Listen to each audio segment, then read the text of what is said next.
Alhamdulillah, wassalatu wassalamu ala Rasulillah Sayyidina Muhammad ibn Abdullah wa ala alihi wa sahbihi wa man wala wa la hawla wa la quwwata illa billah. Rabbi shrah li sadri wa yassir li amri wahlul 'uqdatam min lisani yafqahu qawli. Amin.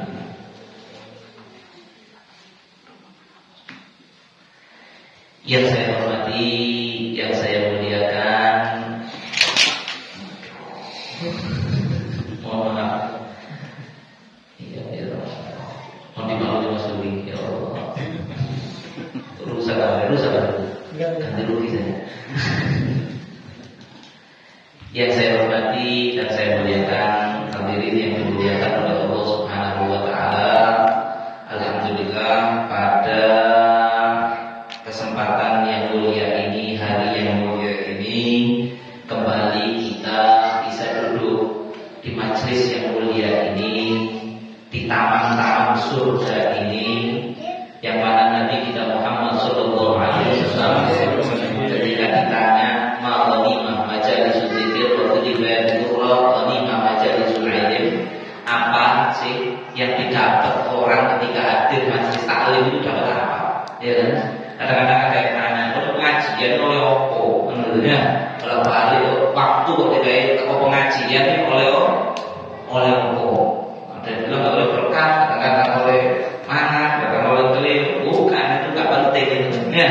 Tapi ketika Nabi ditanya apa dapatnya orang hadir ke majelis itu, Nabi menjawab, ghanimah majalisil ilm wa riwayatul qur'an ghanimah majalisil dzikr al-jannah. Balasannya itu surga. Nggak main-main, ya. Balasannya masuk surga. Kita tahu surga itu nggak bisa dihargai dengan materi berapapun jumlahnya. Mudah-mudahan insyaallah kita istimewa ada di majelis ilmu seperti ini, di mana-mana majelis ilmu kita sering hadir majelis ilmu, sehingga kita semuanya yang hadir ini termasuk min ahlil jannah. Dan insyaallah termasuk di tanda bahwa Sabtu yang lalu itu diterima sama Allah, yaitu kita ketemu lagi di Sabtu yang sekarang. Ya, di antara tanda diterimanya satu kebaikan, yaitu diberi hadiah oleh Allah pertolongan dan taufik bisa melakukan kebaikan yang sama. Jadi kalau antum sholat subuh, besoknya kok bisa sholat subuh lagi, itu insya Allah tanda subuh yang kemarin diterima, sehingga sama Allah dipermudah untuk sholat subuh lagi. Begitu juga kita hadir, bisa hadir lagi. Alhamdulillah. Untuk menyingkat waktu, langsung kita lanjutkan apa yang kita kaji daripada kitab Risalatul Jami'ah wa Tadhkirah Nafi'ah karya Al-Ulama Imam Ahmad bin Zaid bin Ali Al-Habashi radhiyallahu ta'ala anhu wa rahimahullahu ta'ala rahmatan kubra, yang mana kita masih dalam pembahasan ma'afil lisan, maksiat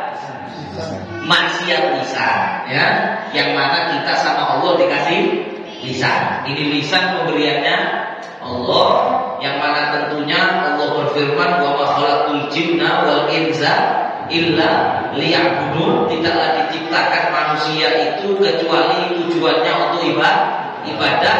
Maka begitu juga tidaklah manusia itu sama Allah dikasih lisan, kecuali lisannya itu adalah menjadi supporter, yakni menjadi yang mensupport dia untuk dia ibadah kepada Allah, mensupport ketika baca Fatihah ketika sholat, mensupport ketika dia zikir, mensupport, pokoknya lisan mensupport kebaikan, saling mengingatkan satu sama lain, ataupun juga dipakai untuk yang mubah, nggak apa-apa. Dan kita harus menjaga lisan ini untuk kita gunakan kepada sesuatu yang dilarang oleh Allah. Karena kudu, katanya orang Jawa, kudu dikasih Allah dipakai melanggar aturannya Allah. Ya, sering dulu saya contohkan, kalau ada orang dikasih mobil dinas, terus sama bapak yang kasih mobil dinas dikasih isyarat, ini pokoknya jangan dipakai begini ya, ini kok malah dipakai, berarti kan kudu, ya, berarti apa? Kudu itu tidak bisa mensyukuri nikmat. Komunikasi buat kerja, misalnya sudah bilang jangan dipakai mobilnya ya, pakai kerja, ini kok ternyata malah dipakai duduk. Begitu juga kita dikasih sama Allah lisan, maka bagaimana caranya kita berusaha memastikan lisan ini tidak kita gunakan kecuali yang diridhoi Allah atau paling tidak yang gak dianu sama Gusti Allah, yaitu omonganmu mubah. Kemarin sudah kita bahas macam-macamnya maksiat lisan. Yang terakhir apa? Minggu lalu namimah. Kita bahas tentang namimah. Sekarang selanjutnya di sini wal namimah wal kadzib. Bohong, maaf, namimah sudah selesai, wal kadzib dan juga bohong. Nah, ini termasuk maksiat lisan yang sangat bahaya sekali, yang sangat-sangat menakutkan, yang sangat jelek, yang sangat beresiko bagi seseorang muslim kalau lisannya mengeluarkan kata-kata bohong. Bohong ini termasuk dosa yang wa tahsabu hayyinan wa huwa indallahi azim, yang kamu anggap itu enteng padahal dia itu bohong. Itulah kayak enteng. Iya, Pak. Dan mungkin saya mengingatkan diri saya dan juga mungkin hadirin, sering saya ceramah di mana-mana bahas bab bohong itu. Akan tak sengaja tak balik. Soalnya manusia itu kalau tak diulang-ulang nanti lupa, nanti keperusut, ya akhirnya suka bohong. Karena bohong itu ya kan ini, ya kan? Tinggal kita gerak-gerakan bibir dan lidah bisa bohong. Iya benar. Ditanya, beb, apa masalahnya? Ya, pokoknya bohong di sekitar tahu. Beb, jangan aku belum disulis misalnya, benar-benar. Sebenarnya bohong baru sampai akan mencontohkan, ya, mencontohkan. Gampang bohong itu akan tetap besar dampak buruknya di dunia sampai di akhirat. Ya, yang pertama sudah kami biasa, kita mulai dengan firman Allah dulu. Ya, firman Allah dalam Al-Quran tentang bohong. Di antaranya Allah berfirman, A'udzubillahi minasyaitonir rajim. Qala Allah Ta'ala, innama yaftariyal kadhiba alladziina la yu'minuna bi ayatillah. Kata Allah, sesungguhnya yang suka membuat kebohongan dan cerita bohong, bohong itu adalah orang-orang yang tidak benar-benar beriman kepada tanda-tanda kebesaran Allah. Jadi kalau ada orang suka bohong, menunjukkan keimanannya gak temenan ya, imannya gak temenan, setengah-setengah. Kalau dia mukmin, tak mungkin bohong. Bahkan sampai Kanjeng Nabi itu ditanya, ya Rasulullah, ayat dzibul mukmin. Wahai Kanjeng Nabi, apakah mungkin seorang mukmin itu bohong? Maka Nabi mengatakan, nah, kata Nabi, enggak, orang mukmin tidak mungkin bohong. Watala Rasulullah SAW hadil ayat, dan kemudian Nabi membacakan ayat ini. Tidak akan kalian membaca bahwa Allah berfirman, innama yaftariyal kadhiba alladziina la yu'minuuna bi ayatillah. Sesungguhnya orang yang bohong itu, yang suka bohong itu adalah orang yang tidak benar-benar beriman kepada ayat-ayat Allah. Dan banyak di dalam Quran, sebagaimana kemarin namimah, Allah menjadikan bohong ini diidentikan dengan musuh-musuhnya Allah, diidentikan untuk mensifati musuh-musuh Allah, musuhnya Nabi Muhammad SAW. Ya, kata-kata banyak dalam Quran yang Allah mengidentikan pembohong dengan orang yang dimusuhi dan dibenci oleh Allah. Bahkan sampai Allah berfirman dalam ayat yang lain, laknatullah 'alal kadzibin. Kata Allah, ketahuilah laknat Allah bagi orang-orang yang berbohong. Jangan lanjut itu ayatnya dimaksud Allah al-ibrahim billah tidak khusus sebab. Ya, kata Allah, laknat Allah bagi yang orang-orang yang suka bohong. Saya ingatkan tadi apa sih laknat itu? Laknat itu putus cinta dari Allah. Allah memutuskan cinta dan kasih sayang, itu namanya melaknat. Ya, Allah melaknat kepada orang-orang yang berdusta. Sampai Nabi mengatakan, man a'rada ayyal'an nafsa falyakdzib. Kata Nabi, siapa yang kepingin ngelaknat dirinya sendiri, ini sebodoh-bodohnya orang. Ya. Kalau ada orang yang pengen dilaknat Allah, Allah mungkin ada. Saya pengen dilaknat Allah. Kata Nabi, falyakdzib. Apa caranya? Silakan bohong. Jadilah orang yang suka bohong, ngomongmu bohonglah, maka kamu bakal dilaknat oleh Allah. Manajah dalam ayat mubahalah juga Allah berfirman, manajah laknatullah 'alal kadzibin. Kata Allah, kami jadikan laknat Allah bagi orang yang berbohong. Ini firman-firman Allah, ancaman dalam urusan kebohongan. Jadi saya mengingatkan diri saya juga mungkin belum bersitur dalam hal ini. Ya, ayo bareng-bareng bagaimana dijaga ini lisan, jangan sampai mengeluarkan kalimat terus dipegang anak saja dan boleh sangat ya. Kalau belum ada cara seperti ini. Ya, kalimat yang keluar dari lisan kita ini yang mengandung kebohongan dijaga. Dan misalnya tadi bentuk diri, kan manusia itu sama Allah dikasih akal, nggak sama hewan, betul apa enggak? Kalau hewan itu kambing itu nggak punya akal, sehingga kambing itu kalau mau mengembek nggak pakai mikir. Apa ada kambing itu sebelum mengembek mikir dulu, anjing sebelum ngomong berpikir dulu, ayam sebelum berkokok berpikir dulu, ada nggak? Nggak ada. Kambing mengembek, anjing ngomong jagong ya, ayam ingin keluru ya, keluru. Tapi manusia kan tidak sama hewan.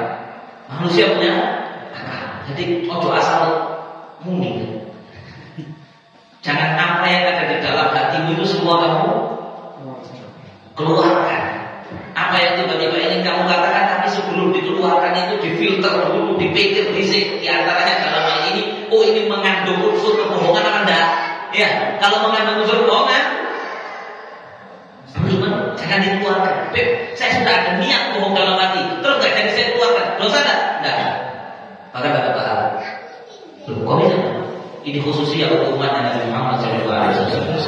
Kalau umat zaman dulu itu, kalau niat jelek di hatinya ditulis dosa sudah. Kita kalau niat jelek belum kita lakukan, itu nggak ditulis dosa, bahkan ditulis dapat pahala karena menghindari kejelekan.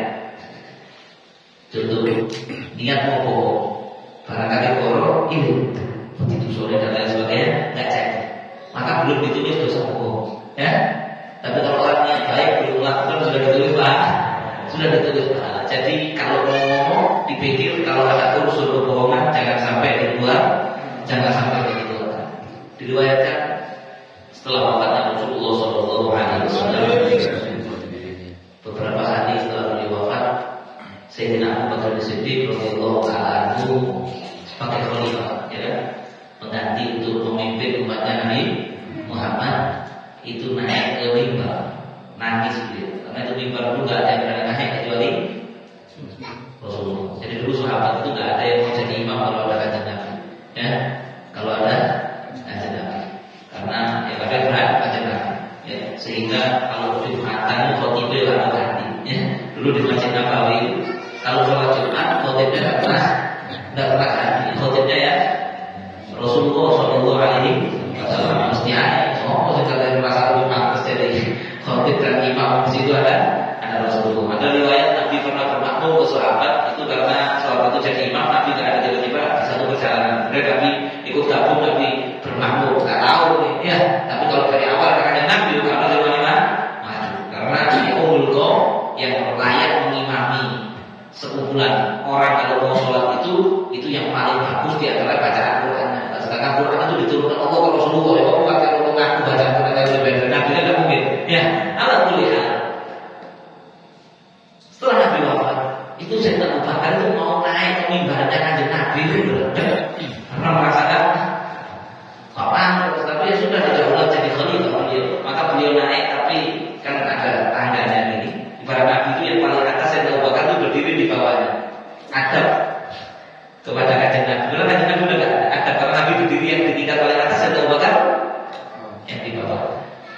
Kemudian dalam riwayat hadis itu nangis.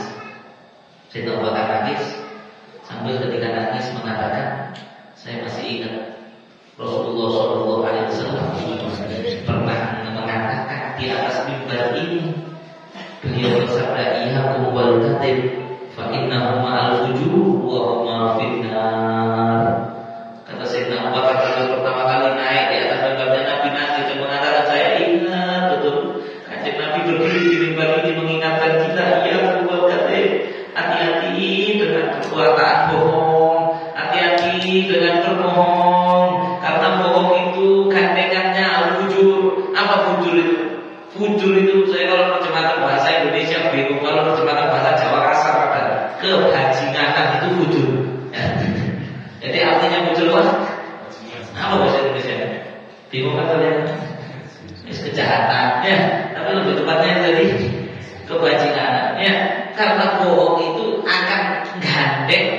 al-fujur wa huma finnar. Kata Nabi bohong dan fujur tempatnya di neraka.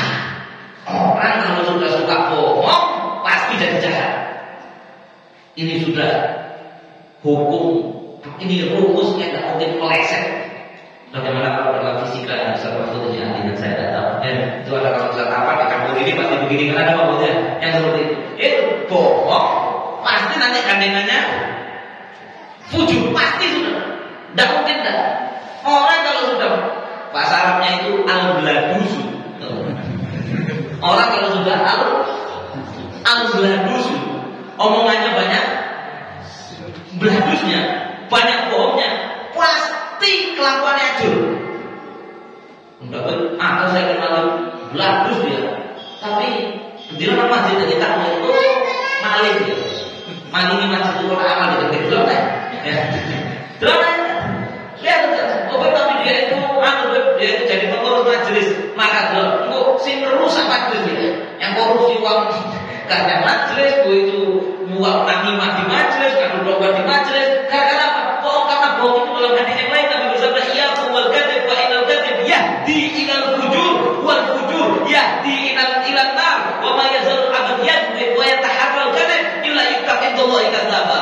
Kata Nabi sallallahu alaihi wasallam, hati-hati loh ya. Hati-hati sama bohong. Bohong itu membawa orang baik jadi fujur. Apalagi kalau sudah baik, bukan bohong tak fujur. Misalnya ada orang baik, bohongnya akan menyeret dia, menjadikan dia jadi tidak baik. Wal fujur yahdi ilan nar. Dan kefujuran tadi, kebajingannya tadi akan menggiring dia kemana? Neraka. Jadi urutannya bohong, terus fujur, terus neraka. Di situ melayunya dulu. Kalau mati kalau bohong suka goro, ibu goro, fujur, endingnya neraka. Di situ cerita filmnya sudah era film dia, film seru sama terakhir ini, sama dia jalan dia. Ya, gue pertama lakukan malah di situ terakhir menang. Ya, India zaman dulu. Itu orang itu juga gitu. Kalau sudah tukang bohong akan terlibat dalam fujur, kemudian endingnya masuk neraka. Alhamdulillah, amin. Wa ma yazal abd yadrib. Kata Nabi, tidaklah seorang hamba itu selalu bohong. Wa yataharral kadzib. Kemudian kulino. Tahu kulino? Apa bahasa Indonesia kulino? Terbiasa bohong.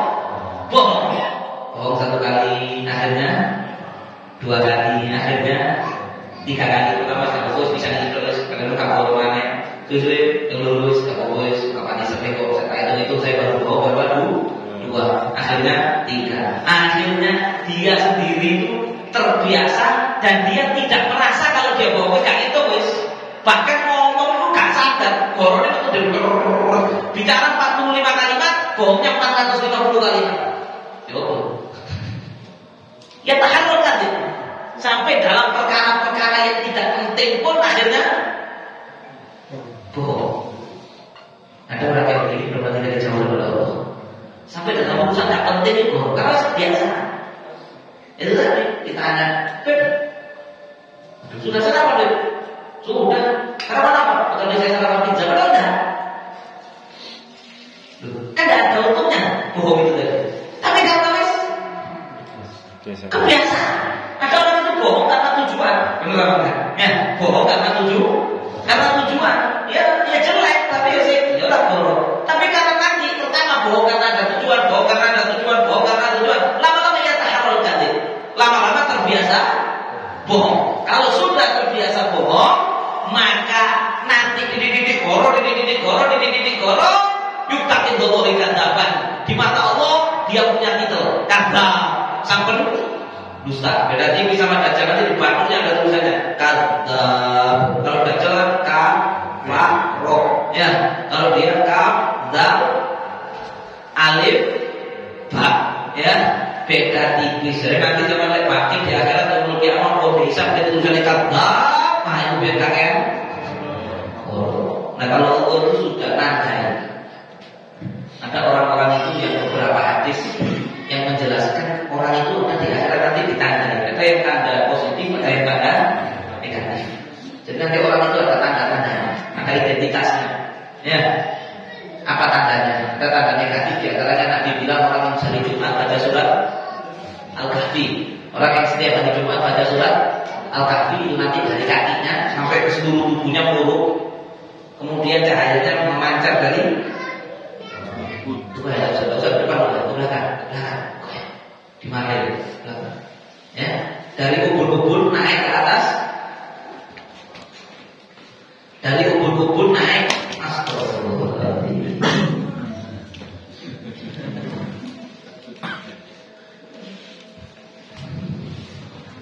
Tidak apa-apa, hari ini ada rekaman sekolah untuk yang nanti. Tapi kalau mau rekam mau Maria dikit akhir nanti dulu kamera. Masya Allah. Tidak bisa rusak. Bisa.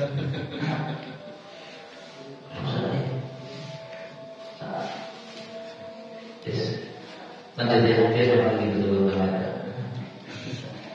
Tolong jangan boleh masalah. Sebelah situ sama mencili atau tadi boleh. Apa namanya dari Allah Astagfirullahaladzim. Kahfi. Surat Kahfi. Orang baca surat Kahfi kata Nabi dalam satu hadis itu dari kakinya keluar cahaya menerangi seluruh tubuh, kemudian cahaya yang keluar dari bumbunannya ini lurus cahaya itu ilah alam sama sampai ke ufuk terjauh. Nanti sampai kalau hari kiamat dia orang lurus kayak gitu, itu berarti orang yang kalau Jumat baca surat Kahfi. Nah, ini penanda positif ya. Nah, harusnya kita termotivasi, harusnya kita pengen jadi kayak gitu. Nah, maka nanti malaikat itu waktu menghisap Allah buruk gitu, kan buruk langsung buruk maksudnya, paham ya? Ada orang itu yang wajahnya dan tangannya bercahaya karena bekasnya butuh. Ya, ada penanda-penanda. Tapi ada penanda-penanda negatif. Nah, kita kemarin waktu bahas masalah cinta ahlul bait, kita baca hadis ada orang yang nanti di hari kiamat itu tertulis di antara kedua matanya aisun min rahmatillah, terputus dari rahmatnya Allah. Kan begitu kata Nabi, barang siapa yang mati dan dalam hatinya ada kebencian kepada keluarganya Nabi Muhammad, maka ja'a yaumul qiyamah maktub baina ainihi aisun min rahmatillah, maka pada hari kiamat di sini ada tulisan terputus dari rahmat Allah. Nah, itu malaikat yang bisa tahu ini perbuatan rahmat Allah, wis arainan diri jelas. Begitu juga bohong. Orang kalau bohong sekali, dua kali, tiga kali, empat kali, lima kali, kulino borong, nanti ada identitas penanda pada hari kiamat kadzdzab. Bohong. Na'udzubillahi min hati-hati sampai kanjeng Nabi Rasulullah yang segitu mulia sallallahu alaihi wasallam, di antara doanya Nabi yang diriwayatkan Allahumma tahhir qalbi minan nifaq wa farji minaz zina wa lisani min al-riwayat ukhra al-kadhib. Kata Nabi sallallahu alaihi wasallam, Allahumma ya Allah, bersihkanlah hatiku daripada kemunafikan, hindarkanlah kemaluanku daripada perzinahan, dan jagalah mulutku atau lisanku daripada bohong.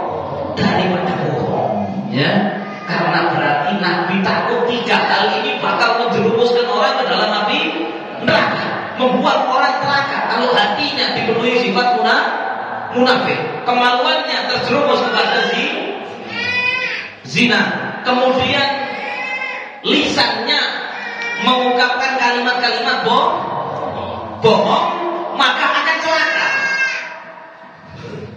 Anak saya itu soleh. Amin. Barulah aja, barulah kita produksi. Saya kalau dia ingin ikut dan dia ingin ikut, saya mesti ada lagi kalau pakai itu tapi anaknya, temannya anak. Saya belum membahas ini. Lanjut, ini apa tadi? Stop. Ya, Nabi berdoa agar lisannya dijaga daripada kebohongan. Padahal kanjeng Nabi itu terkenal manusia yang paling jujur. Di antara sifat Rasulullah yang paling menonjol itu adalah kejujurannya. Luar biasa Nabi berdoa. Ini doa boleh kita amalkan ya. Allahumma tahhir qalbi minan nifaq, ya Allah bersihkanlah hatiku daripada kemunafikan. Maka Nabi doa ini satu untuk dirinya, kedua untuk diajarkan agar ditiru oleh kita umat Umat minta sama Allah. Kadang-kadang Habib, kadang-kadang itu mau nyetok mulut tapi bohong kok. Susah ya, kok saya mau berhenti bohong kok kerepotan, saya kok kesusahan, kadang-kadang bohong lagi, gimana? Minta tolong sama Allah. Kita manusia ini lemah, minta tolong sama Allah. Ya Allah, jagalah ya Allah lisani minal kadzib, jaga ya Allah lisan saya ya Allah, mulut saya ya Allah, jaga daripada berlaku mengatakan bohong. Dan munafik dan bohong ini nyambung. Nabi minta yang pertama, ya Allah jagalah hatiku daripada kemunafikan. Yang terakhir lisanku daripada bohong. Dalam hadis yang lain Nabi Shallallahu Alaihi Wasallam bersabda, innal kadzib bab min abwabin nifaq. Kata Nabi, bohong itu adalah pintu daripada pintu-pintu kemunafikan. Orang munafik itu kan cirinya kan suka bohong. Apa kata Nabi? Orang ayatul munafik tandanya orang munafik adalah 3. Yang pertama apa? Idza hadatsa kata. Yang pertama orang munafik itu tandanya kalau ngomong suka bohong. Maka kalau orang itu bohong, dia membuka itu sifat munafik masuk ke dalam hatinya dia. Wal'iyadu billahi min dzalik. Karena di satu riwayat Nabi diperlihatkan satu orang itu dijejal-jejalkan batu-batu panas ke dalam mulutnya sehingga dia kesakitan dan kepanasan. Kemudian Nabi bertanya, siapa orang itu? Kenapa orang itu? Maka dijelaskan kepada Nabi, hadzal rajul kadzab yu'adzab fi qabrihi ila yaumil qiyamah. Maka dikatakan oleh Rasulullah, ini orang dulu tukang bohong itu tukang bohong. Demikianlah dia disiksa di dalam kuburnya selama di alam barzakh ila yaumil qiyamah. Beginilah keadaannya, menderita dijejal-jejalkan batu-batuan panas sampai kiamat. Hati-hati. Apapun profesi kita, ya, khususnya yang dagang, saya tegas sekali lagi, pedagang, hati-hati. Sampai Nabi pernah bersabda, apa kata Nabi Shallallahu Alaihi Wasallam? Inna tujar umul fujar. Kata Nabi, pedagang-pedagang itu mereka fajir-fajir dan dibujur tadi. Terus para sahabat dia pedagang ketika ketika mendengar Nabi ngomong begitu takut semuanya. Kemudian, ya Rasulullah, alaysa tahallu baik. Para sahabat bertanya, ya Rasulullah, bukankah Allah telah menghalalkan jual beli? Faqala na'am. Kata Nabi, oh iya, enggak apa-apa jual beli. Yang saya maksud tujar-tujar itu adalah mereka yang dihalifun wa yuhadithu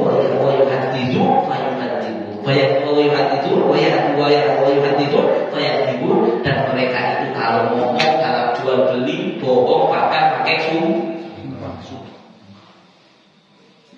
Dalam jualan kita berapa? 20.000, 10.000. Aduh, demi Allah kali lebih dari itu. Ada yang begitu? Ada. Bila ini Mbak sampean belum punya 10.000 kok dalil 20.000. Bila demi Allah. Padahal pulaannya itu 10.000 harusnya sudah dapat bagi berapa? 3.000. Ketika ditawarkan 10.000 dia bilang demi Allah, kulahnya lebih dari itu. Ini kata Nabi yang menyebabkan pedagang-pedagang yang seperti ini itu menjadi fajir, dan fajir nanti arahnya mana? Endingnya tadi ke neraka. Wal'iyadzubillah.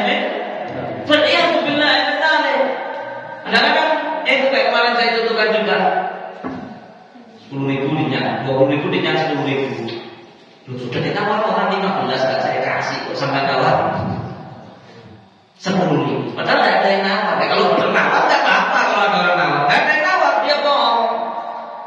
Oh ini bagus ini, nggak ada catatnya sama sekali ini. Ini asli ini dari Jerman padahal buatan Cina. Pokoknya bohong dalam urusan pekerjaan. Ada orang kerjanya bukan servis, misalnya servis, apa misalnya? Servis HP, ya. Ada orang datang, Pak HP saya rusak. Ini kalau betulkan biayanya berapa? Bentar saya cek dulu, nanti saya kabari biayanya. Itu dibongkar, diteluk, gampang. Nggak tak sobat ngurut. Tapi kalau dia nggak ngerti, waduh mas, kenek anu itu mas. Oh ini ya. Kenek anu nih mas, kenek amplifier nih. Oh. Kena IC-nya mas mahal, berapa? Waduh ini ganti alat itu. 500 masa ongkos pasane 550. Jadi sing benak ya murah ya ongkos 50. Alatnya 500 padahal disuket berpet ngono. Bohong kan? Merugikan kan? Yang nggak bisa dapat itu kalau seandainya tahu dia merasa dia kali kan? Nah karena seperti ini Nabi Shallallahu Alaihi Wasallam mengajak hati-hati, hati-hati. Kalian kerja cari rezeki dan jangan sampai pikir bohong itu dengan bohong dalam pekerjaan kemudian rezeki sampai malah Nabi bersabda kan dia musuh rezeki. Kata Nabi bohong itu menghilangkan dan mengurangi barokahnya rezeki. Orang itu cuma mengejar nominal rezeki ini salah besar. Banyak orang itu mengejar nominal rezeki tapi tidak mempertimbangkan ini rezeki berkah atau tidak. Orang kalau dagangnya kayak borong jelas rezekinya, hasil dagangnya tidak mungkin barokah. Saya jamin 1500%. Buat apa banyak dan barokah? Ya banyak itu beli itu banyak sekali. Saya mau kasih tahu, uang nggak barokah itu, uang nggak barokah itu keluarnya nanti apa nggak sadar. Ada beberapa kemungkinan itu nggak barokah. Satu, keluar untuk sesuatu yang harusnya nggak terjadi. Harusnya mobil sampai nggak bobrok harusnya. Tapi karena sampai terima uang 500.000 dari servis sampai singkat kali sing sampai nggak kalau tuh kuai sini 500 padahal disoder murah. Maka Allah menjadikan sampean ditetapkan dan ditakdirkan motor sampean kecelakaan ringan, jelas. Wis ampune pecah. Orang tukang servis, Haji Slamet yang kalau mobil. Kalau nak pinggir, berapa? 500.000. Tenang, kata Slametnya jujur ya. Memang ongkosnya segitu 500.000. Jadi uang yang 500.000 dapatnya dari bohong tadi itu akhirnya harus keluar ke nanti lampunya motor yang pecah. Padahal seandainya dia tidak bohong, tidak terjadi tabrakan. Paham?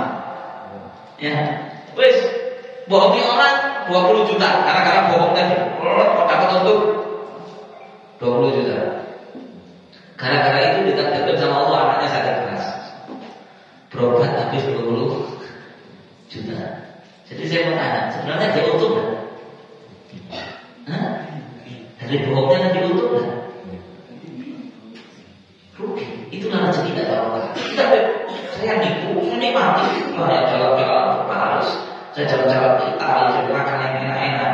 Nah, itu berarti istidraj namanya. Ya, dilulu sama Allah Subhanahu wa Ta'ala, dijadikan nanti duit itu keluar untuk sesuatu yang menyebabkan kamu malah buntas di akhirat. Contoh, wah punya duit ini, habis tadi nipu 500.000, kok kepingin dugem ya, saya pakai dugem, kok kepingin saya pakai kecip ya, kesel ya, yang mana itu menyebabkan dosanya dia besar dari situ dan dia disiksa di akhirat gara-gara perbuatan dosa yang bisa dilakukan pakai duit yang tidak barokah.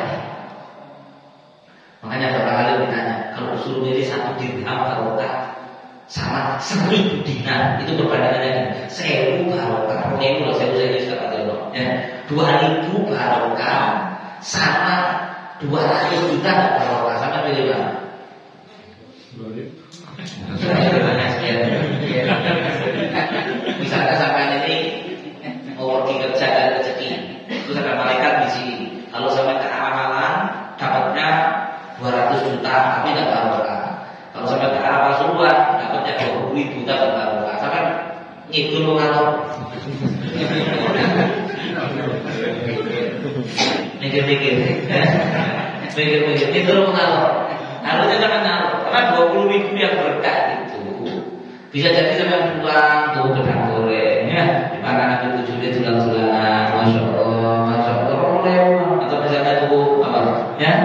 Hujan ya, atau 20.000 tadi beli beras sama lauknya sampai makan enak, atau mungkin untuk bayar apa barokah sampai bisa menikmatinya dan itu membawa dampak kebaikan bagi kehidupan dunia akhirat sampai.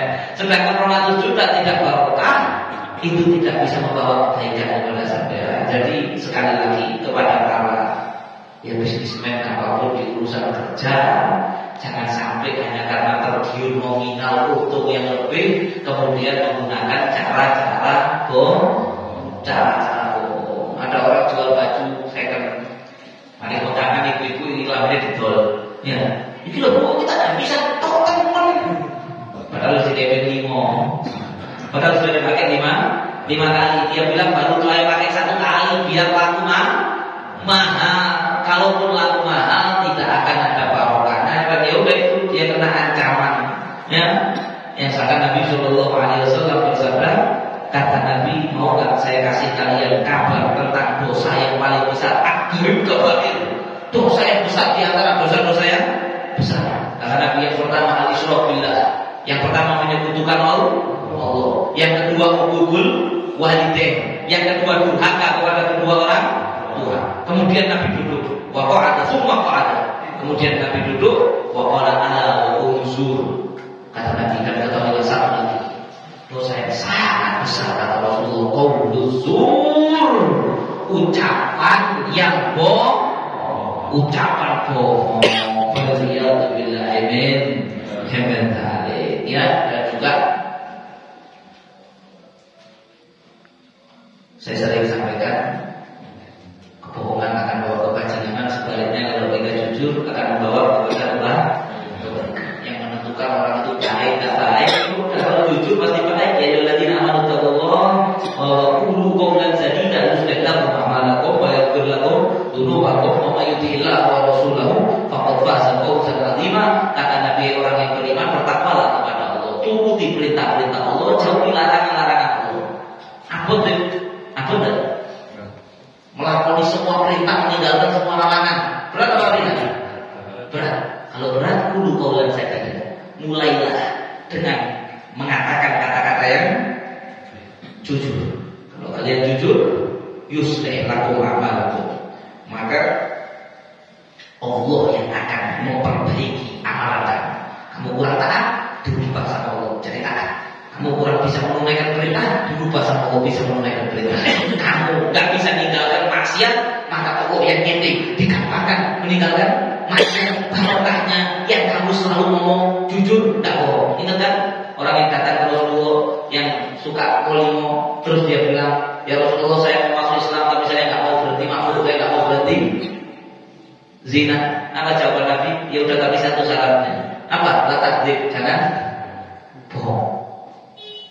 Orang bertanya, satu saja Rasulullah? Iya. Lainnya boleh? Iya. Janji benar nggak bohong sama sekali? Siap. Rasulullah Muhammad Rasulullah. Bicara nggak bohong sama sekali. Subhanallah, mabuknya berhenti, zinanya berhenti, ya, judinya berhenti semua. Karena Nabi tahu, karena Nabi itu paling paham Quran. Karena Allah bilang, "Qataqiya illadzina amanu qulu qawlan sadida yuslih lakum a'malakum." Kalau kamu ngomongnya jujur pasti diperbaiki oleh Allah. Lihat, gara-gara jujur jadi baik. Wa yaghfir lakum dzunubakum. Ada bonusnya lagi. Dosanya dulu, salah-salah yang dulu, dosa-dosa yang dulu sebelum dia tobat, sebelum dia jujur. Berkat kejujurannya diampuni oleh Allah. Wa may yuti'illah wa rasulahu faqad faza fawzan 'azima. Dan barang siapa yang gara-gara jujur akhirnya diperbaiki Allah, akhirnya jadi bisa menunaikan taat kepada Allah, maka dia telah mendapatkan kemenangan dan kesuksesan yang sangat besar. Amin ya rabbal alamin. Maka Nabi bersabda, orang itu ditolak persaksiannya kalau dia pernah bohong walaupun satu kali bohong. Ini persaksian dalam persidangan dan ya. Makanya orang itu kalau sudah terbukti bohong satu kali, bersaksi di persidangan, harusnya nggak diterima persaksiannya. Ya, persaksian kenapa? Dia ini bohong, dia sudah terbukti bohong. Dan bahkan Imam Ja'far Shadiq pernah mengatakan, lahu an-nikadzub. Kata beliau, orang kalau sudah suka bohong, terus taruh Quran, tidak ada harganya. Di mata manusia aja udah gak senang, ya benar. Ya, orang kalau sudah al-bladu sudah di bahasa Arabnya tadi. Sampai kenal satu orang, korok, ini ngomong balik korok. Itu pasti semua orang pegang sama dia. Betul enggak? Orang tak senang. Di dunia sudah dihinakan sama Allah. Dia tuh tidak ada apa lupa karena ajine. Di mata manusia tidak ada ajine. Kenapa? Karena tukang korok itu orang itu beladu sudah orang itu. Ya, orang itu beladu sudah korok. Akhirnya orang bodohnya orang yang suka bohong. Udah bohong itu nggak raih rezeki orang, nggak raih rezeki mampet. Kenapa? Ya orang nggak mau urusan bisnis sama dia, kok tukang bohong. Benar tak? Ada dari tukang servis tadi di sana. Ternyata akhirnya customer ini ketemu kocok ini di tukang servis lain, buka HP ini. Loh, ini BNI sih muter pertama saya diganti. Lebih dia bohong, dia terderet, ini kalau disobek, lo digorok ya. Kira-kira saya tanya, ketika dia tahu sudah dibohongi sama tukang servis pertama, ketika HP-nya rusak lagi, mau nggak dia datang? Hah? Mau nggak dia datang? Pada akhirnya kehilangan pelanggan kan dia. Demi 500.000 dia kehilangan pelanggan. Padahal mungkin kalau pelanggan itu kadang cocok karena jujur, mungkin pelanggan itu bisa balik sampai 20 kali. 20 kali untungnya 100-an misalnya per satu kali datang, maka 20 kali 2 juta, dan itu 2 juta halal barokah. Tapi kalau dia kali satu kali 500.000 membuat dia gagal bahkan 19 kali. Ya, sehingga dia kehilangan 19.500.000 dan dia mendapatkan 500.000 gak barokah kan ya? Kocok lampunya pecah kan? Mobilnya. Maka dari itu begitu bodohnya orang yang bohong, gak disenangi orang, gak dipercaya orang. Misalnya dia ngejak orang itu untuk ayo kita bisnis bareng, sedangkan dia itu terkenal pembohong. Mau nggak kalau dia orang berinvestasi? Kan dipercaya orang. Ya, sudah gak dipercaya orang. Dia gak punya muruah, gak rajin, dan bahkan lantas hamkanda. Kata Imam Ali Zainal Abidin, kalau kamu kenal orang kok tukang borong, gak usah dijadikan sahabat. Jangan sahabat. Bisnis cukup luar biasa, tapi kamu jaga jarak, jangan covid itu. Ya, jaga jarak karena dia nggak usah terlalu akrab karena dia itu tukang bohong. Sebelum ditutup biar nggak salah paham, ada ar-rukhos adil-adil, ada rukhos. Dalam kondisi-kondisi tertentu bohong itu jadi boleh.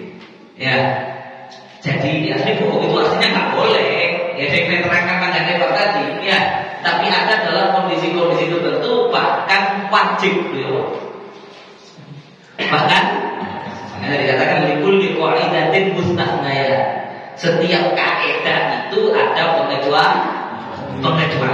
Babi mutlak haram, tapi kayak kemarin kalau misalnya dikancingin di satu kamar lapar, kalau nggak makan mati, ada cuma babi maka boleh makan. Begitu juga bohong, ya. Maka kata Imam Maimun bin Mahran, innal kadhib fi ba'dil mawadin khair min as-sidq. Ini dia yang menurut Imam Ghazali. Di keadaan tertentu bohong itu lebih afdal dan lebih baik daripada jujur. Gimana? Coba potong ini, mau menyesatkan Habib itu. Iya. Contoh kasus. Ada orang bawa pedang, motornya Uberbo. Dan tetangga tuh larang paten-paten. Tetangga sih kan paten emang sih kita nggak rumah sampai. Terus yang bapak tanya tanya, mana pulang? Sama jujur apa enggak? Oh ada di dalam itu, sini kan di dalam itu. Di mana dibacok pulang itu mati ya. Maka dalam keadaan seperti ini, ya jam kolok-kolok. Berarti kolok jadi hampir kolok-kolok. Iya, sini ada mana deh? Lo di sini cerai mati. Padahal pertama bilang nggak tahu saya. Ya, nggak tahu. Mungkin nggak ketemu, mungkin nggak itu dibunuh. Sampai menyelamatkan dua-duanya. Menyelamatkan si korban pembunuhan dan sampai juga menyelamatkan si pembunuh dari dosa membunuh. Dan dalam hal seperti ini, hukumnya wajib. Dia Imam Ghazali. Untuk apa? Untuk menjaga darah. Lihat di mana muslim.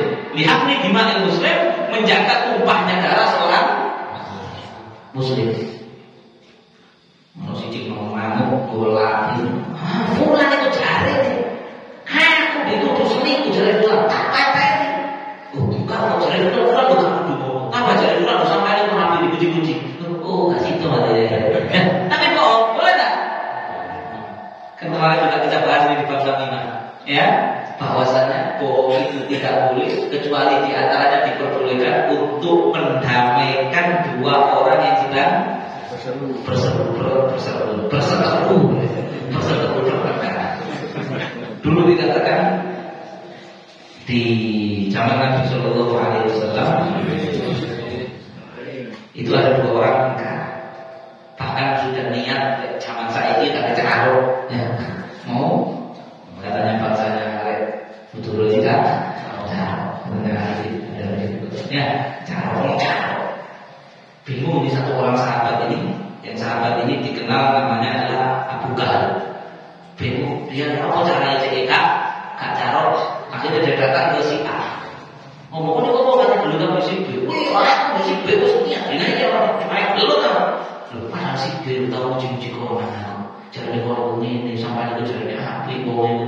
wong itu.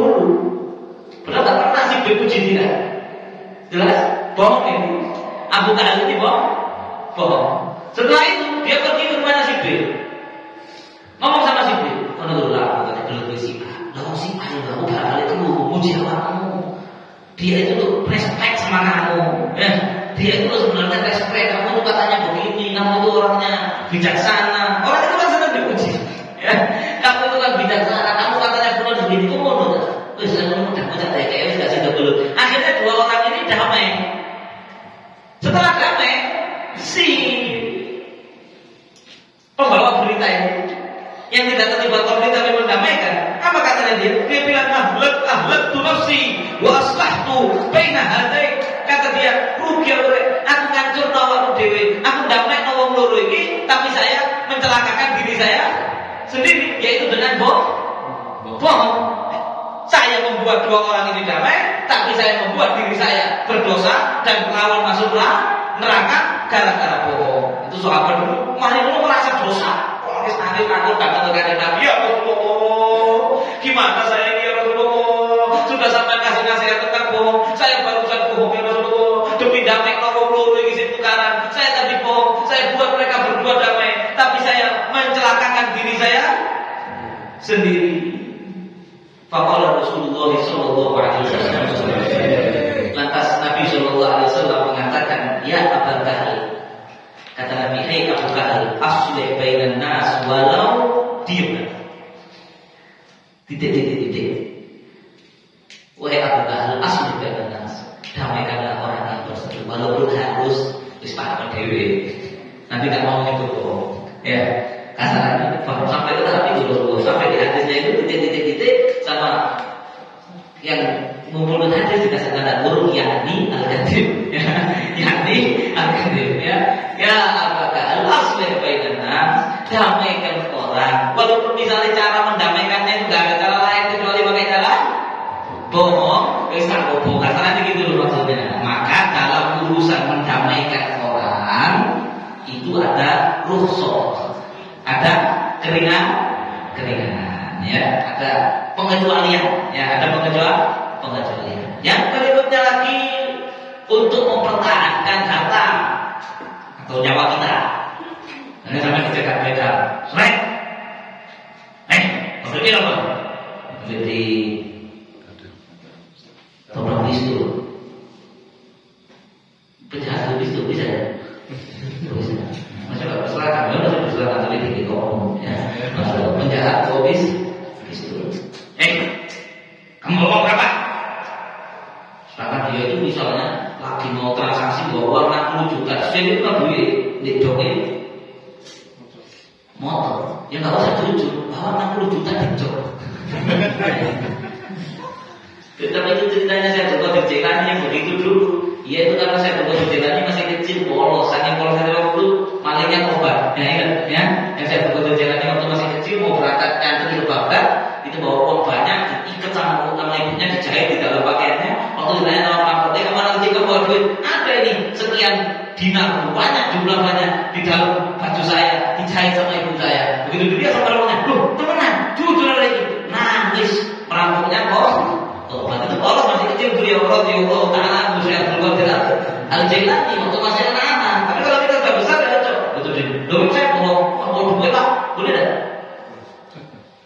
Terus kan 80 juta, buka kantong dan ngasihkan beberapa ratus ribu. Woi, kenapa nih? Karena waktu mau berapa duit mana kalau orang mana? Bohong kan? Benar apa? Boleh dah. Boleh. Ya, boleh.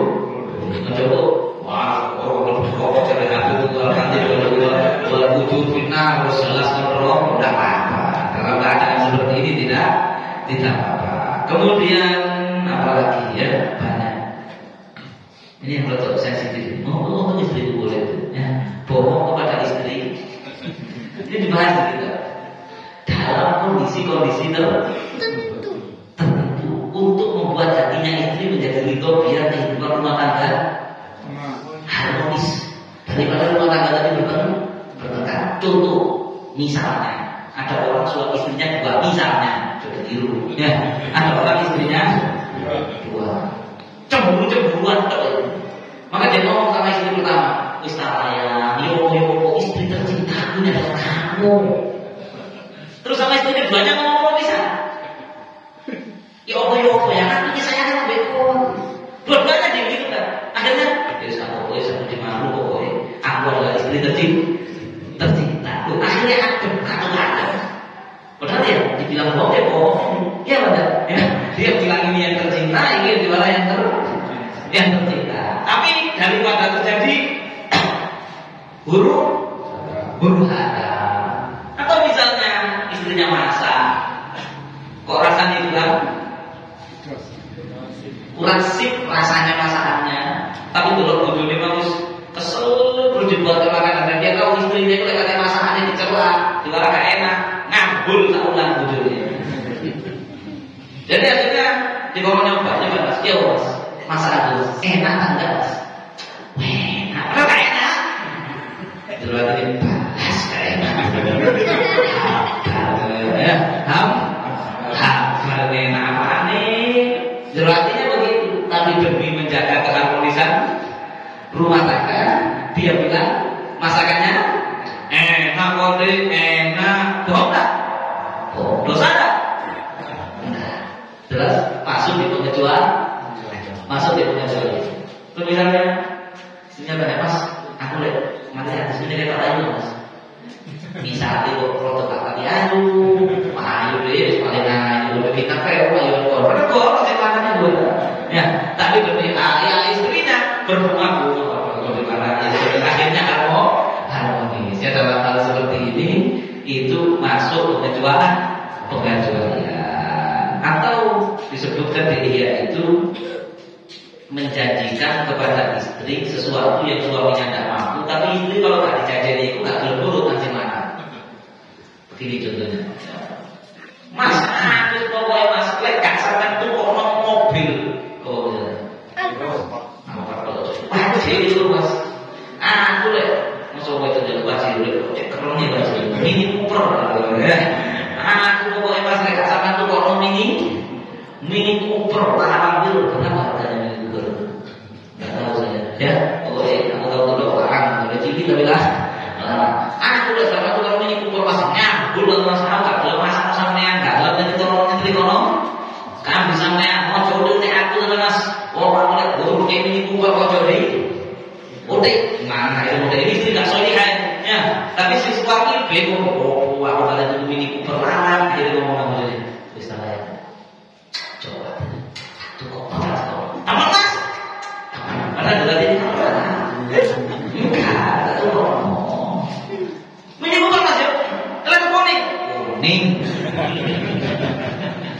Teman, kapan mas? Yo sabar baru. Aku tak berusaha nyeleni, aku tak berusaha. Aku pokoknya sudah ini lumpuh tak kok. Teman mas, yo mas tak mas. Wis pimpin zakat wis. Ya, masya Allah, orang nurut. Ini dikecualikan juga.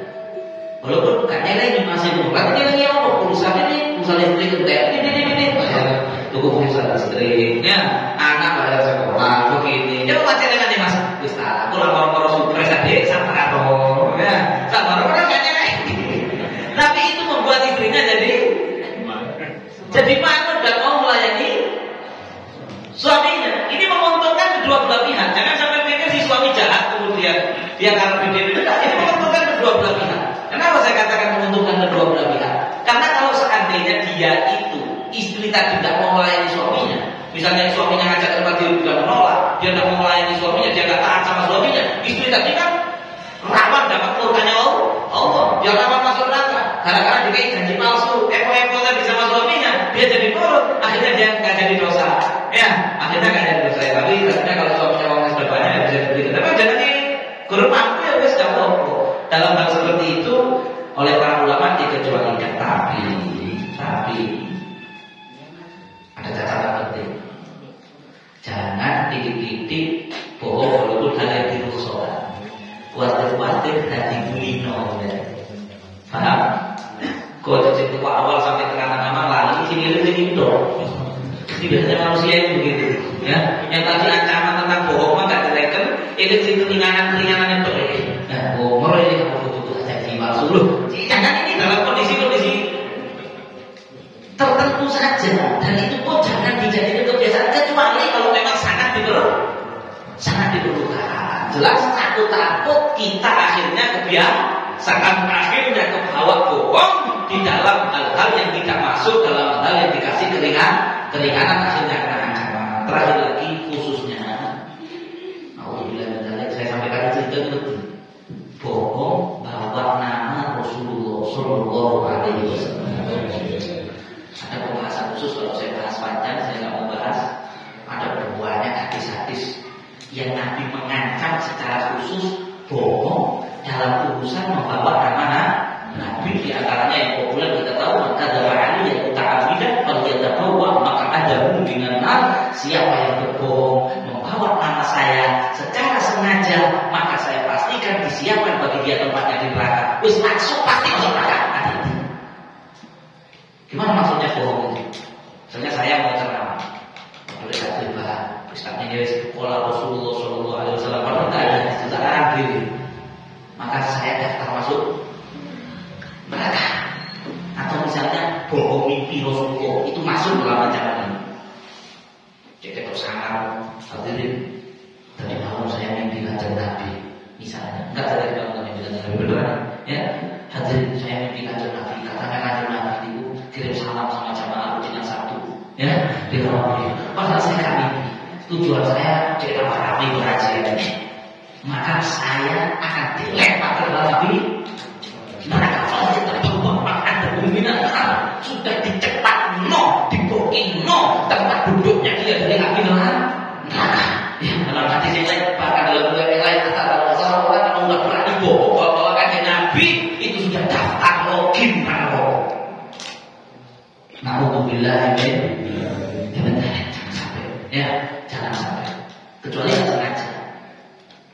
Nah ini sering kalian ini kadang-kadang mungkin pernah bohong atas nama Nabi tapi tidak sengaja, khususnya kalau sudah berbohong. Kalau Rasulullah Shallallahu Alaihi Wasallam, Nabi bersabda, barang siapa yang terawih hari pertama pahalanya begini, terawih hari kedua pahalanya ini. Padahal tidak ada hadis itu, ya. Hadis itu ada didoktrinasi dan itu semua ulama mengatakan itu hadis palsu. Atau juga hadis masalah maulid, man adzama maulidi, siapa yang membuat cara mengagungkan maulid kelahiran saya, maka dia menjadi palsu. Jadi kalau berarti tidak boleh maulidan, kita buat maulid begini, ya. Kita maulidan, kita mendukung maulid itu boleh bagus, tapi jangan pakai hadis palsu. Tapi kadang jenenge wong polos, oleh berkesan itu fadilah tarawih hari pertama, kedua, ketiga, teruskan. Lalu apa golongan ahli meneruskan, ya. Teruskan sampai grup ini. Teruskan. Semua dikirim bersabda Rasulullah Shallallahu Alaihi Wasallam, barang siapa yang terawih hari pertama pahalanya seperti Nabi Musa. Enak itu hampir Nabi Musa. Ya, barang siapa begini itu udah dari Nabi, tapi dia nggak ada unsur kesengajaan. Ini nggak ngerti, dipikir itu hadis, ya, dipikir itu hadis. Maka ya nggak masuk ancaman ini. Insyaallah, ya. Tapi lagi seru tetap ke-share, ini lain ini. Sudah nggak bilang lagi sekarang. Jadi saya kalau lihat itu jangan diteruskan. Nabi bersabda, dibaik kaono, maka jangan diteruskan, ya. Tapi kalau nggak ada unsur kesengajaan, ya tidak apa. Satu lagi, ada bohong yang ditekankan oleh Nabi lebih besar dari bohong di dalam urusan yang lain. Bohong masalah mimpi, walaupun bukan mimpi Nabi, mimpi biasa itu. Maka Nabi menyebut dalam hadis sahih, ada dari sahihnya Imam Nawawi, bahwasanya orang yang bohong masalah mimpi itu minal kabair. Itu golongan dosa besar. Yang dosa besar itu golongan yang lebih kotor, itu sangat besar. Jadi bohong biasa sama bohong masalah mimpi itu lain dosa. Nah, waktu tadi malam saya mimpi jenengan itu, subhanallah, saya lihat jenengan sholat di masjid Nabawi itu cahayanya. Karena saya tak mimpi. Sekali soal itu sudah kalau itu cahayanya laku itu semua. Maka kalau kami niatnya itu Cik Habib itu senang nanya dulu, ya Cik Habib senang nanya dulu, tak warna mimpi Habib imam sholat di masjid Nabawi misalnya, dia bohong. Maka bohongnya dia ini dosanya jauh lebih besar dari bohong biasa. Bohong biasa sudah mulai dihitungkannya dalam urusan mimpi. Dan apalagi kalau dia itu bohong, mimpi buruk ini bodoh-bodohnya orang. Mimpi buruk itu gak boleh diceritakan walaupun benar. Ini banyak orang nggak tahu. buruk. Mimpi apa misalnya? Mimpi jatuh dari bangunan tinggi, ya, selek, atau sampai mimpi anak bojo mati kabeh dalam mimpi. Terus sampai bangun, itu kata Nabi jangan diomongkan, nggak usah diceritakan. Tinggal sampai minta tolong untuk bilang berkatanya, Allah ma'ina a'udzubika minhu. Ya Allah saya bera'udzubika minhu, ya Allah saya berminta perlindungan dari Engkau daripada nasib seperti di mimpi itu. Sudah, lam yang dulu, insya Allah akan efek ke kehidupan asli sampai. Jangan takut begitu terpandang dan insya Allah, ya, kalau sama setan tak ada efeknya untuk kehidupan. Tapi kata Nabi jangan diceritakan. Kalau mimpi baik, ya apa diceritakan? Pokok jujur. Lek mimpi kono, mimpi jelek, nggak usah diceritakan. Bahkan yang lebih bodoh lagi, udah nggak mimpi, cerita nang beliau bahwa dia mimpi buruk. Ini akan terjadi beneran. Memang kalau baca surat Yusuf, ingat ya, Nabi Yusuf itu kan masuk mana? Masuk penjara. Di penjara ketemu Fataya, ketemu dua pemuda. Curhat sama Nabi Yusuf. Yang satu curhat, saya itu mimpi, saya mau minuman ke raja. Kamu tahu takwilnya? Nabi Yusuf kan di antara mukjizatnya bisa tahu artinya mimpi. Ini orang ini beneran mimpi, memang dia mimpi minuman ke raja. Nabi Yusuf bilang, oh itu nanti kamu bakal dibebaskan dari penjara, kamu akan terbukti tidak bersalah. Jadi waktu itu dua orang ini ceritanya raja itu di makanannya ada racunnya. Maka kemudian tertuduh ini si penuang minum sama pembuat makanan di penjara karu-karu. Ya, yang melakukan itu yang buat makanan, yang racun. Tapi ditahan dua-duanya, proses persidangan. Ya, maka kemudian Nabi Yusuf bilang, tandanya kamu bakal bebas. Kemudian kembali ke kerjaan kamu, bagian menuangkan minum untuk raja. Please. Yang satunya tidak mimpi apa-apa. Terus saya baca di kasusnya, yang pemuda satunya ini tidak mimpi apa-apa. Cuma karena di penjara boring, karena kerjaan, boleh kemarin cerita. Kalau tak mimpi, kok ngomong mimpi sama melo-melo pura-pura cerita mimpi. Hanya dia asal aja. Oh, kalau saya mimpi, di atas kepala saya itu ada rotinya. Terus rotinya dimakan burung. Ngarang deh, nyeplos. Padahal nggak mimpi. Nabi Yusuf bilang, oh, kamu bakal dihukum mati, bakal disalib. Terus nanti begitu kamu mati, kepalamu dimakan sama burung kan? Makan. Oh, enggak. Aku nggak mimpi kok.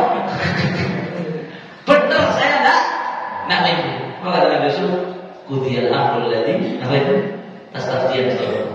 Intinya Qudiyal amrul ladzi, ada tasdiyan itu kalau lebih begitu ya. Ya, kata Nabi Yusuf, lu wis kado. Salah ya gitu. Salah ya kan gitu. Wis kado. Sudah ditetapkan Allah bahwa yang ini bakal bebas, aku bakal gara-gara cerita orang. Akhirnya nggak lama beneran, ya terbukti yang salah ini dikeluarkan, dia dihukum mati, dipunten di atas tiang kayu. Nggak lama dia mati, mayatnya di kepalanya ditutupi burung memakan bangkai. Yang ini bebas, masya Allah, gara-gara bohong masalah mimpi. Mudah-mudahan berkah. Kalau dibilang tiba, kalau dibilang tiba. Wa jangan minal zina wa alsinatana wa alsinatana minal kadhib ya Rabb ya Rabb ya Rabb ya Rabb ya Rabb amin. Mudah-mudahan dijauhkan lisan kita daripada bohong. Dan kalau kemarin dulu kita kadang-kadang sering berbohong, kita tobat kepada Allah ya. Jadi momentum ini bahas maksiat sambil tobat bareng-bareng ya. Tobat kepada Allah dari bohong kita yang kemarin, lalu tahun yang lalu pernah bohong ya Allah. Tubna ya Allah, kami tobat kepada-Mu ya Allah. Sulit bohong, ampuni kami ya Allah, maafkan kami ya Allah, hapuskan dosa bohong kami ya Allah, dan tolonglah kami mulai hari ini, besok, lusa, ke depan ya Allah, untuk lisan kami terjaga daripada kebohongan yang begitu jelek. Amin ya Rabbal alamin. Selanjutnya ada pertanyaan, dipersilakan.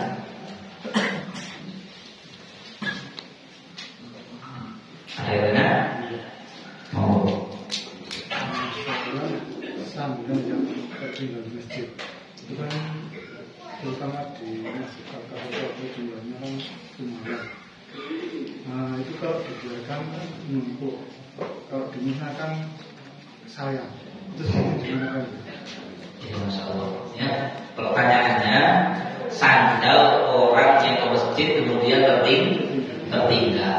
Ya, sebaiknya itu ya dibiarkan atau disimpan di satu tempat. Tapi yang beliau tanyakan ini kalau sampai numpuk, ya, kalau sampai numpuk, ini saya juga bingung jawabannya. Kalau sampai numpuk gimana? Apa dimusnahkan? Ya, apa dimusnahkan? Apa bagaimana? Ya, bisa dipakai nggak boleh ya? Dipakai nggak boleh, dipakai nggak boleh, dipakai tidak boleh, dimusnahkan ya nggak boleh, harusnya disimpan. Ya, namanya barangnya orang tertinggal. Ya mungkin lebih baiknya ya disediakan tempat untuk nyimpen sandal-sandal yang tertinggal. Kalau bisa jangan dimusnahkan. Kecuali kalau misalnya sandal jepit jelek, yang hampir bisa dipastikan 99% seandainya dipakai kejedin sama jamaah, itu yang punya itu ridho, ya, itu namanya ulima ridho, sesuatu yang bisa dipastikan kalau apa namanya pemiliknya ridho, maka mungkin dulu. Tapi untuk hati-hatinya, untuk waroknya, ya tidak dimusnahkan dan tidak dibuang, tapi mungkin diumumkan, kasih tulisan, tolong yang merasa sandalnya tertinggal di masjid tolong diambil, ya, tolong diambil. Tapi saran saya, nanti coba saya mau tolong lagi, boleh tidak dimusnahkan? Setahu saya kayaknya nggak boleh. Ya, tapi kalau mungkin menumpuk sampai mengganggu, ya mungkin jadi boleh. Tapi saya nggak berani memutuskan pada malam hari ini. Ya coba nanti saya diskusikan bersama teman-teman. Ya, boleh nggak dimusnahkan kalau memang sudah sampai merusuhi masjid, caranya begitu. Kalau jumlahnya banyak boleh ya banyak. Nah itu minggu depan sampai ingat saya. Ya, tapi yang jelas lebih baiknya ya namanya barangnya orang tertinggal itu juga dijaga dengan baik sampai pemiliknya datang. Kalau dia itu bisa disamakan dengan foto, maka ketika setahun nggak diambil, boleh dipakai oleh yang menemukan. Ya, bisa juga dihiaskan ke sana. Ya, setahun tidak diambil, dipakai oleh yang menemukan. Tapi kalau suatu saat setelah setahun itu tiba-tiba yang punya itu ngeklaim, ya harus dikembalikan. Ada pertanyaan lain? Masalah pekerjaan saya, Bu. Ya. Ini kadang-kadang ada penumpang yang curhat sama saya. Kadang-kadang ada penumpang yang curhat sama saya. Pelanggan saya, pabrik itu kadang-kadang banyak kan yang dicari terlalu mahal. Terus saya bilang sama itu jangan seperti itu haram bagi kamu. Saya bilang gitu, kamu bukan ya? Tahu saya dimusuhi gitu. Terus yang kedua, Bu. Ini kan saya sendiri pribadi. Kemarin ada orang mau nyalon, ketinggalan barangnya di saya sampai berapa hari. Saya cari orang nggak ada, saya bawa pulang tapi biarkan nanti saya temui orangnya, kalau ketemu saya kembalikan. Itu barang. Terima kasih. Pertanyaannya, ongkos naik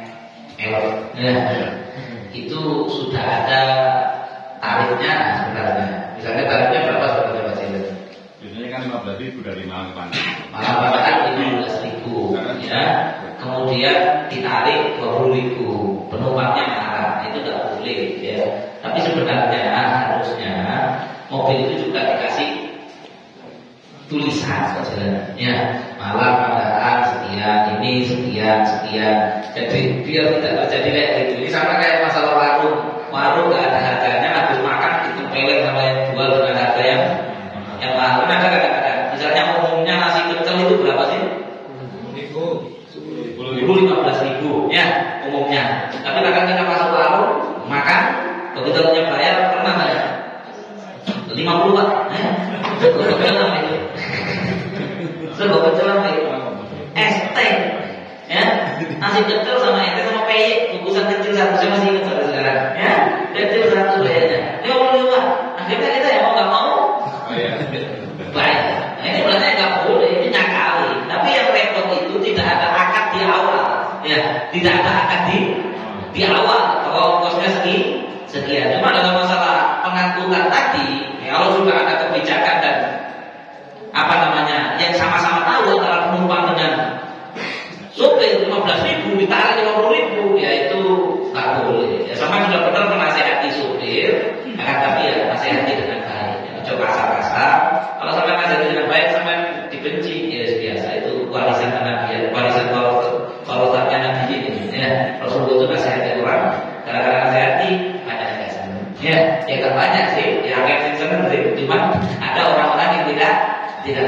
ya tetap baca jalan, tapi tetap menasihati itu bil hikmah wal mau'izatil hasanah. Menasihati itu dengan baik, bil hikmah dan dengan cara menasihati yang baik. Oh, jadi sudah ya. Ini menurut harus kita lakukan. Jadi kirim yang gimana caranya dia nggak marah. Kalau sudah berusaha dia nggak marah, dia tetap marah, dia berusaha.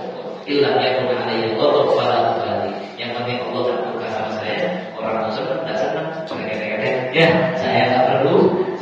Yang kedua, barang tadi sebenarnya baca ini disimpan sampai bisa ketemu sama orangnya. Ya, kalau sampai setahun sampai berusaha mengembalikan tidak ketemu sama orangnya, maka boleh sampai pakai halal. Misalnya itu uang yang boleh dipakai, beli bakso boleh, ternyata sepatu yang boleh dipakai. Tapi setelah setahun sampai ketemu sama orangnya, ya wajib dikembalikan. Tapi kalau ketemu, ya boleh salah. Ya. Ada lagi ada cukup? Apakah termasuk rukhsah jika mendamaikan dua orang tapi yang antaranya dia dengan si A, antara si A dengan dia sendiri pakai cara bohong. Dia mendamaikan orang. Ya nggak apa-apa. Tapi gimana itu? Maksudnya? Caranya gimana? Dijamu. Itu nggak apa-apa. Dijamu terus ternyata jamuannya nggak enak. Kalau tadi kan yang sama istri. Kalau ini oke. Begini pertanyaannya. Kalau misalnya kita dijamu sama orang, ternyata jamuannya nggak enak. Ini harus jujur. Ya, dalam hal ini juga sama. Misalnya saya pernah gitu, dikasih makanan, mana Beb? Cocok Beb masakannya? Ya, coba pengen dia menyakiti hatinya orang. Ya, itu pernah Rasulullah SAW yang dikasih jeruk itu. Ya, Nabi dikasih tukar jeruk. Nabi itu biasanya kalau dikasih sama orang itu mesti Nabi makan dikit atau kadang-kadang sahabat dulu dikasih banyak, terakhir Nabi ngambil sedikit. Sekali ini Rasulullah ada orang kasih jeruk, misalnya beberapa jeruk sama Nabi dia pun dimakan. Habis dimakan sahabat tidak dikasih sama sekali. Dia sahabat ini nggak biasanya ini kan Nabi. Sambil Nabi itu sambil ngobrol orang-orang, makasih loh ya jeruknya, makasih. Pulang orang ini nanya tahu. Sampai nggak kasih kita biasanya bukan pengen jeruknya kok lain, mungkin ada ibu di sini. Karena kami kecil sekali jeruknya. Saya khawatir kalau kalian saya kasih, nanti kalian mungkin kalau pada sawahnya mercing, jelek. Akhirnya kasih ya orang yang ngasih demi menjaga hatinya. Yang ngasih ini saya tak makan semua. Kemudian ada namanya itu hati al-asom, sampai dikenal asom. Asom itu apa? Tuli. Jadi hati al-asom itu orang alim, wali Allah, jualan. Ada satu perempuan cantik, beli ke tempatnya dia. Kalau pas dulu kentut, perempuan ini kentut suaranya keras. Malu perempuan ini, malu. Begitu malu, mau bayar dagangannya. Ini berapa Pak? Maka Imam Khatib berkata, maksudnya saya nggak dengar, maaf saya nggak dengar. Saya betul alhamdulillah, berarti nggak dengar suara. Paham? Padahal sebenarnya beliau nggak tuli, tapi demi menjaga, cek hati sina. Ya, namanya orang kentut itu ya bukan air. Semua orang kentut di dalam itu air. Ya, tapi kadang-kadang merusuk kan terjadi kadang-kadang. Ya, sudah ditahan merusuk. Ya, saya juga pernah seperti itu dulu zaman pondok saya bilang. Ya, tapi tak benar-benar ngaji dulu kalau di pondok itu kan lama. Ya, ngajinya lama. Kadang itu kita itu eman kalau mau pergi kamar mandi, kalau mau eman nanti ketinggalan aja. Dipet. Terus disuruh ngambil sesuatu, nah kan break waktu dengan apa yang tadi astagfirullah. Tapi kan nggak sama. Itu namanya kerusuh kan begitu ya. Tapi kan malu. Maka Imam Khatib dari saking biar nggak orang itu malu, biar nggak kepikiran terus, maka pura-pura nggak ada. Ya dalam hal itu boleh. Ya sama dalam hal itu boleh berpura-pura demi menjaga perasaannya orang. Dijamu orang, kasih makan orang. Gimana? Coba tak kopi ini. Nah, saya sering juga. Saya itu nggak senang kopi. Akan ada. Saya itu nggak senang kopi. Ini kan tak ada.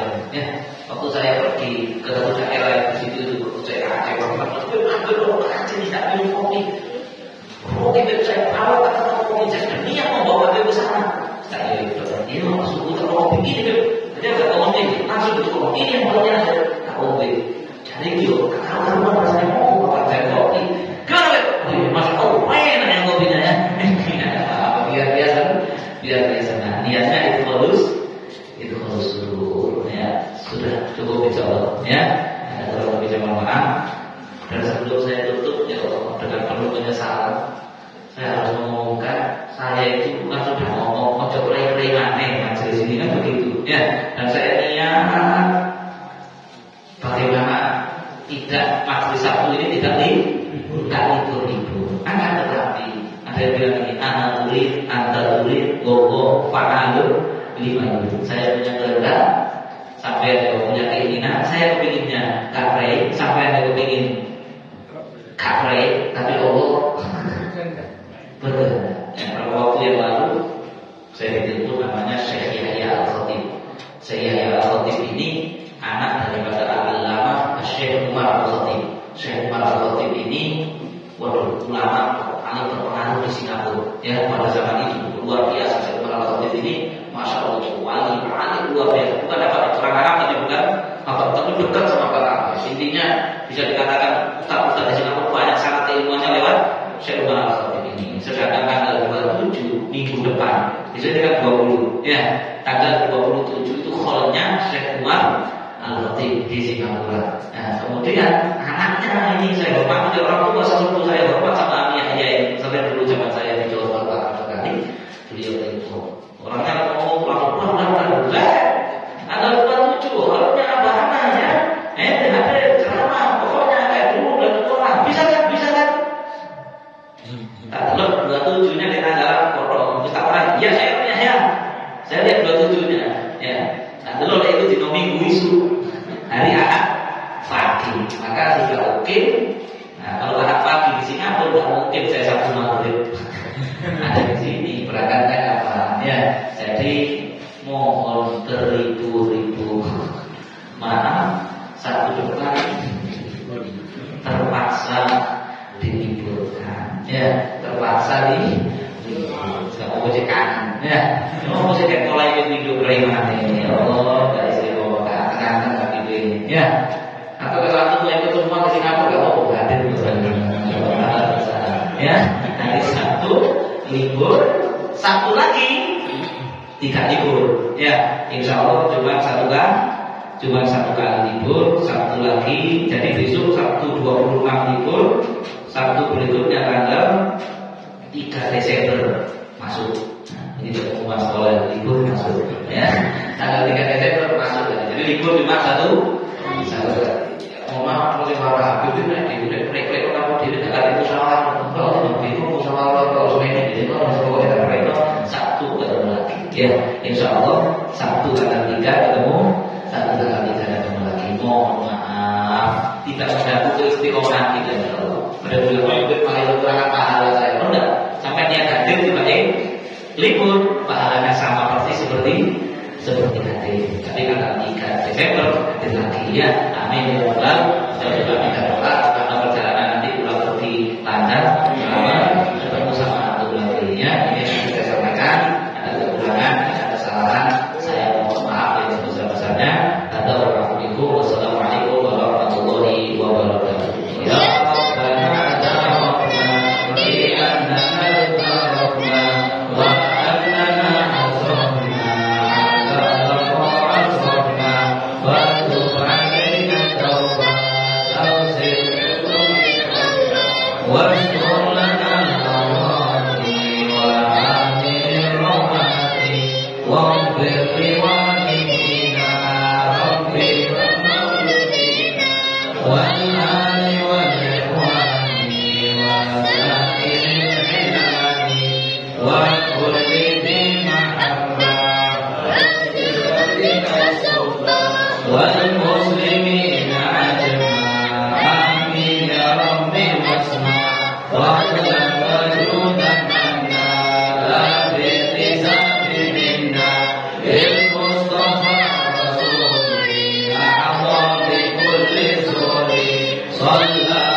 wal